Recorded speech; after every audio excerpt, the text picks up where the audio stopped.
Good morning, my YouTube people. Oh yeah. Today is Friday. Lovely, lovely Friday. God, I'm so happy today is Friday.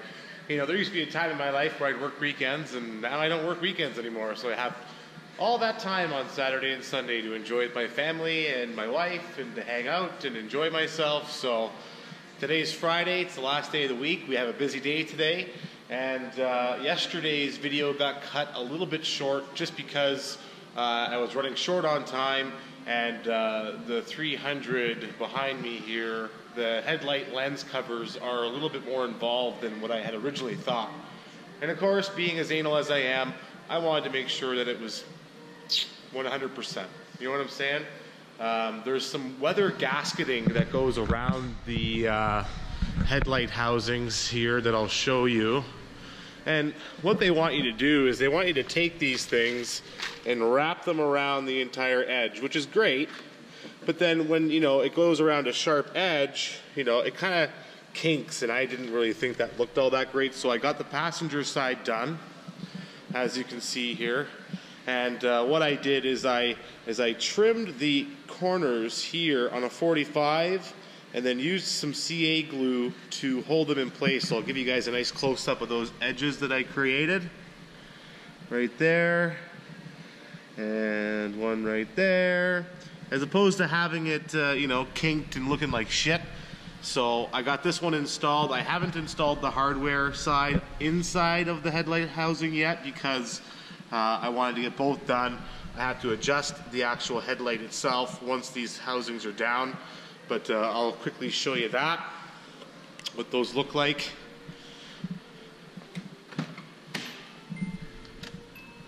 So headlights look really good going through them. You know, it gives it a nice, really interesting look as you're coming across the front. And, you know, it doesn't obscure the light too much. So I thought that looked really great. So, any case, we've got some awesome jobs coming in today, guys. I'll fill you guys in those, and then when I do have a chance to actually work on my own car again, I'll make a part 2 and finalize all the connections and stuff on that for you. So, stay tuned, and we'll be catching up with you soon, guys.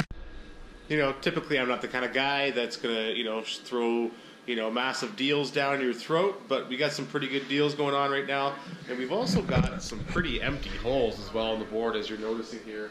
My Pioneer board is completely empty.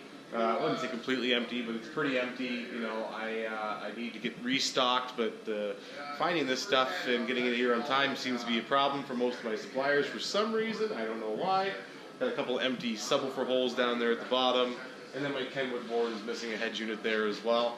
So I think I'm going to end up probably revamping these boards at some point. I'd like to get somebody in here to rebuild, you know, all this and maybe potentially do it inside, you know, like a built-in cabinet type dealio. And one thing I also forgot to mention there in my Ford F-150 is it's got one of these systems in it, which is the Kicker VSS Vehicle Specific Solution. It's kind of hard to show you because it's all hidden behind the seat and under the dash. It's got a 4-channel DSP amplifier that's behind the dash and a little subwoofer that's underneath in the back seat. So just thought I'd mention that to you. Those beauty shots there were there, but you know, you can't show you everything, guys. So you guys asked and then you received. So anyhow, we're just calling up some of our suppliers here to find out where our products are today. And we are going to be doing an install on an old Caprice, guys. So sub and amp install along with a set of 6x9s, a heads unit, and a Sirius XM radio, guys. So stay tuned. Some of you guys have been asking about this Honda Civic that I've got here. It's a 2008 Honda Civic, and it's for sale. So if you guys want this car, give me a shout. It's 2008. It's got 90,000 kilometers on it, all original. Super clean interior, very, very nice. It's also the hybrid, so you have tons and tons of fuel mileage, no rust anywhere. Car's in fantastic shape, it's got new tires on it. Anyways, that's the story on it. I didn't really want to get into a whole sales speech on the car. It's on Kijiji if you guys want to look at it. Otherwise, we'll leave it at that. I also listened to you guys, and I've put a battery tender on the 300. All right, so before we start on that Caprice, which is outside there, we got a Pontiac Grand Am GT here with the factory Monsoon audio system. If you have one of these cars, you have to use this harness, guys. So we're just gonna quickly skip past the installation on this bad boy. I'm gonna wire it up and just throw it in the dash. The dirty old Caprice, boys. So this bad boy is getting a sub and an amp installed, as well as a heads unit and a set of 6x9s. Once Damien is working on that thing, what we'll do is I'll just get this thing done, this car done, and then I'll move on to this. We're moving along on this thing. The Grand Am's done, and I've had a really busy morning here. We're talking like an hour now past since the Grand Am has left. Another guy just walked in the door. But anyhow, I'm going to give you a quick update on this. This here is a 1985 Chevrolet Caprice. We're doing a Kenwood heads unit in the dash there. Damien's working away. Beautiful wiring, buddy. It looks very good. And we're going to be doing a sub and amp combo in the back as well. Dual 12s on a kicker amplifier, kicker subwoofers. And then we're going to be doing some kicker 6x9s in the rear parcel shelf here, guys. So I am going to go tend to the customer up front, and I'll be back at you as soon as we have some more progress on this thing. Damien's in the testing phase here. Testing out a head unit, are you, buddy? Sure am. Yeah. He's not just good looking, you know, guys. He's not just good looking. He's also handsome and very handy. Oh, handsome for sure. Oh, yeah. Oh, we got some statique. Statique. We got some radio. Oh, yeah. Things are going good there, boys. All right, so he's got the head unit all hooked up. Look at that beautiful fucking wiring, guys. Come on. Come on. Beautiful. Beautiful. All right, so now that customer's taken care of, I can maybe try to get some work done back here with Damien and get this thing all wired up and ready to go. And I guess I'm going to start working on 6x9s in the back. We're doing kickers. If we have kickers, put kickers in? Yeah. All right. This thing's in really good shape.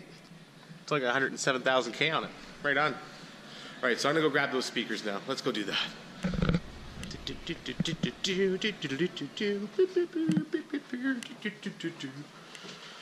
right. So it looks like he's quoted them on kicker speakers. And kicker 6x9s. Boom, baby. Here they are. All right. So we're going to go throw these babies in, and I'll get back at you in a bit. To throw these speakers in the back. Get back here. Get my fat ass back here like that. So everything on these things tends to be 7mm, and the nice thing about this drill is it's a right angle baby. See that thing there? And you can get in there. The reason why is because that windshield or back glass is in the way, and we just stick that baby on there and pull the speaker off. Comes with a factory speaker baffle too, which I thought was pretty neat. Using that factory GM speaker adapter plug that I talked to you guys earlier in the week about. Sure makes quick work of this. So our speaker's in the hole, and now we're just gonna put this speaker cover back over top here. And it just comes with some little clippies. And we'll position that sucker back in and start working on this side.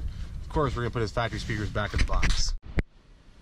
All right, guys, so for any of you who have ever wondered what this is for, this is so I can test amplifiers, guys. I got power supply up here, got my speaker connected here, got my tone generator here, got the customer's amplifier all hooked up. I also use this board for a couple of speakers that are outside here along that lip. And yeah, we just test out speakers, and we will, you know, throw on our tone generator. And yeah, we got signal out of there. And we'll try our other output or input. Yeah, so it looks as though the amplifier is just fine and dandy. I'm just going to do a little bit of a tone generation here.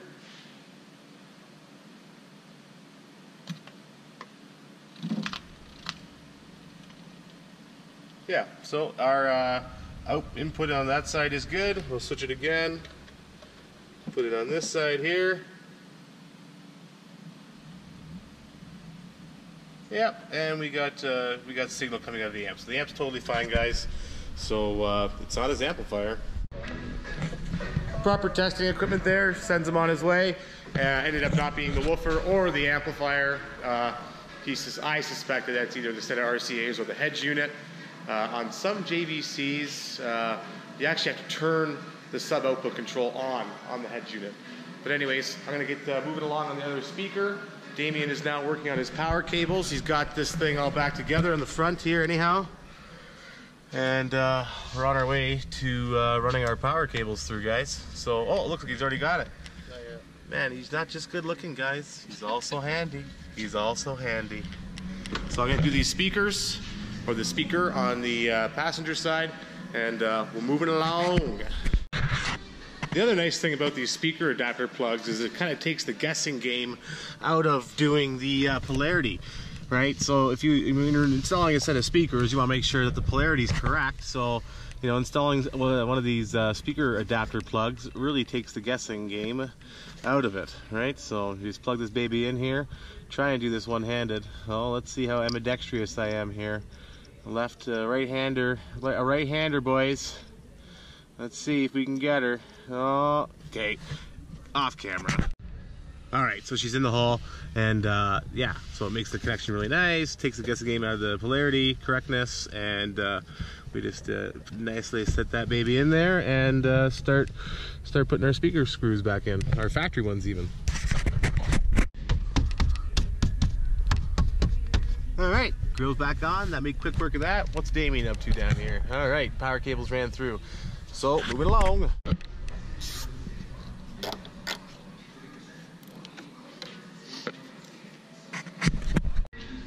Factory speakers are back in the box. We generally don't like to keep this kind of thing, and if the customer requests that they go in the garbage, well, that's exactly where we'll put them. Of no use to me at all, so back in the hole. Beautifully loomed, screwed down. All we gotta do is give them a GM speaker or power plug there. It's actually what it's called is a GM battery post extender. Got these babies right here. Can't forget to add that in, because that's the right way of doing it, guys. Basically just extends it so that way you can put the battery on, and then it gives you an extra screw here at the top, so you take that off, put your battery cable for the power amplifier on the back there. The GM side post adapter, so that's in there now. Now I can take this out and attach our power cable to it once we get our amplifier connected. Alright, so we've got our power cables ran through. Back there, nicely in the corner, if you guys can see that down there. Nice and nice. We're actually going to use this factory ground that's right there. So, I'm going to use my 10 mil here. Take that bastard off. And then we're going to clean it with a wire wheel, because it's really not that nice. All the paint's still on there.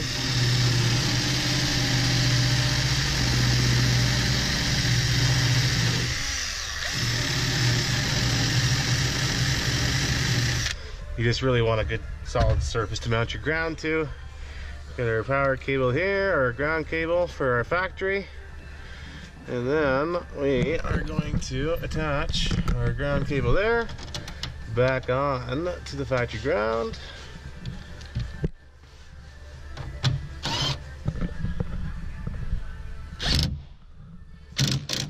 Done. All right, so our woofer box is back here. We're now grabbing the amplifier, and we're either going to mount it on the back of the box over here or on the side, but I'm pretty sure it's just going to go on the back, likely on the back, just to make it so it looks semi-decent. And then we'll wrap up these wires in some loom maybe to make them look good. This isn't a super custom job, guys. You know, some people aren't willing to pay for, you know, amplifier boards and that kind of thing, and are on a budget, so we will always do our best to make sure things are nice and clean to the best of our abilities. Here's the amplifier, guys. It's a 600 watt RMS amplifier monoblock specifically for the woofer. Pull that bad boy out of there. Ooh, so pretty. Oh, nice.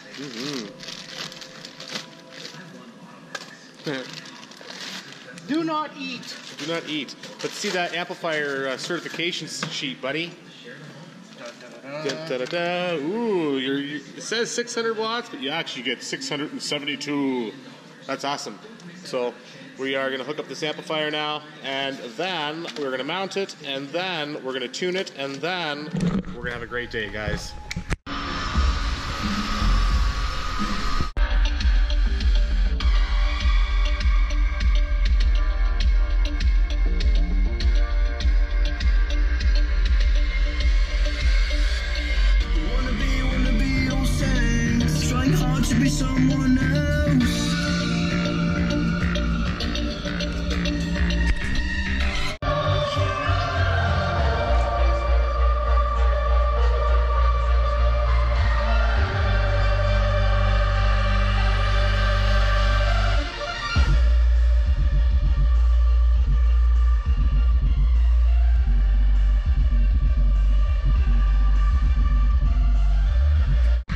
right, guys, so things sounds awesome, really good. Got another install coming in here shortly, but we're gonna call this video a day here. Getting a little bit difficult to film and do installs and deal with 100 customers at the same time. I'm not complaining, I'm just saying. So anyhow, guys, I appreciate you watching. Really appreciate you watching. If you guys want to subscribe, you hit that button right down there. You can subscribe, and I guess we'll catch you on the flip side. I guess that's Monday. Take care, guys.